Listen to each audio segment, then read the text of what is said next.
My name is Peter and my wife Abigail has been acting oddly lately. We married last year and I was sure that we were in love. We did everything together, took vacations, played sports, worked.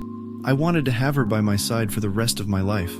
I am a very wealthy man. I started a jewelry business when I was young. I worked odd jobs to raise the capital, and then I underwent the grueling process of starting my business.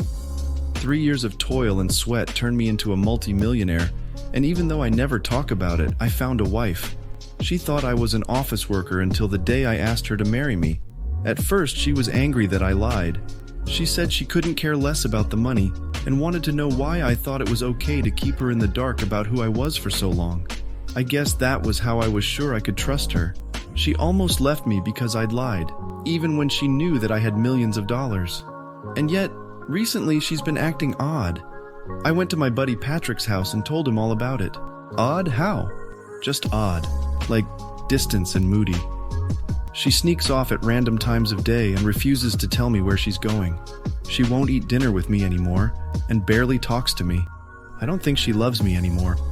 Patrick is a friend from when we were kids. He's an idiot too. I love him, obviously. He's like a brother. But he was the kind of brother that always got you into trouble for the most ridiculous things. That's why when he made the suggestion, I laughed in his face. Then you know what we have to do, don't you? We have to fake your death. Patrick, you're crazy. What would faking my death do, other than get me sent to an institution? I'm not joking, man. I'm being real. How else will you know how she feels about you, if you don't see her at the moment that she should feel the strongest? Loath as I am to admit any time Patrick has a good idea, I started to see sense in what he was saying. Obviously, I was angry that she'd start pulling away from me after so long. Did she really only care about the money in the end? I wanted to get the truth, then Patrick's plan would help me. So I agreed. Patrick said that the first thing we'd need to do is set up hidden cameras around the house. We put one in the family room, one in the kitchen, and another by the garden patio. Then, I hid myself away in Patrick's basement where I could monitor the cameras. Patrick then called Abigail and told her that I'd fallen overboard during a fishing trip and drowned. I watched on the cameras as she hung up the phone and continued to drink tea as if nothing had even happened. Don't panic, she might just be in shock. He was being optimistic. That soon drained away. Abigail barely responded. She'd pause at random points during the day and drop her head, but then she'd take a long breath and continue on with whatever she was doing. It was as if my death meant nothing. She doesn't love me at all. I can't believe I thought she was my soulmate. What am I going to do now? It's simple, isn't it? Now you let her know you're alive, and you tell her that you know she doesn't love you.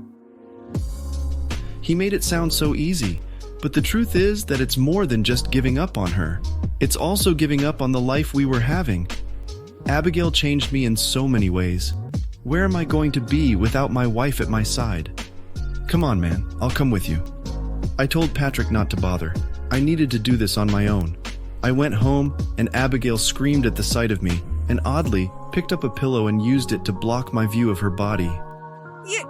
You're dead! Obviously not. But Patrick said...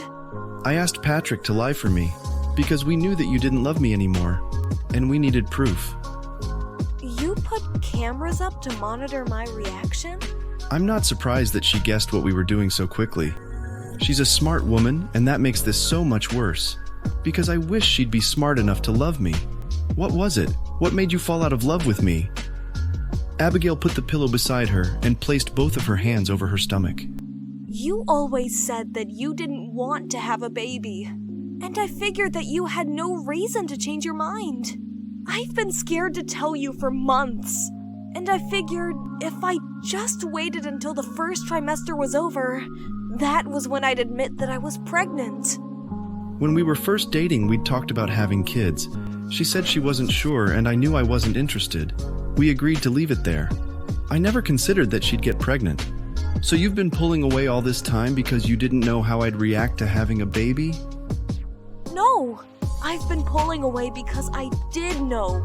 You told me that if I ever got pregnant, you'd send me to a doctor or kick me out. You made it clear that your love was dependent on our family remaining only two. I didn't want this to end, but I knew it had to. So what, you were planning on leaving me to have our baby? Yes, because it was either I left you or you left me.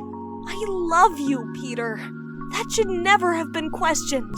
But I was forced to make a decision, and I won't apologize for that. I understood. She discovered she was pregnant and knew that our time together was limited. She wanted to draw the lines and force us apart before I had the chance to walk out. Maybe we need to revisit the conversation about children again. Really? I have always been against having children. The responsibility, the state of the world, the opportunity for things to go wrong, the emotional connection I feared I would never be able to forge. There was real fear in my mind about what the future might hold if there was a child in it. And yet, knowing that I have a son or daughter growing inside of my wife, I could feel those fears slipping away. We eventually had the baby, and things went back to normal. I loved my wife and my son, and I was secure in the fact that my wife loved me back.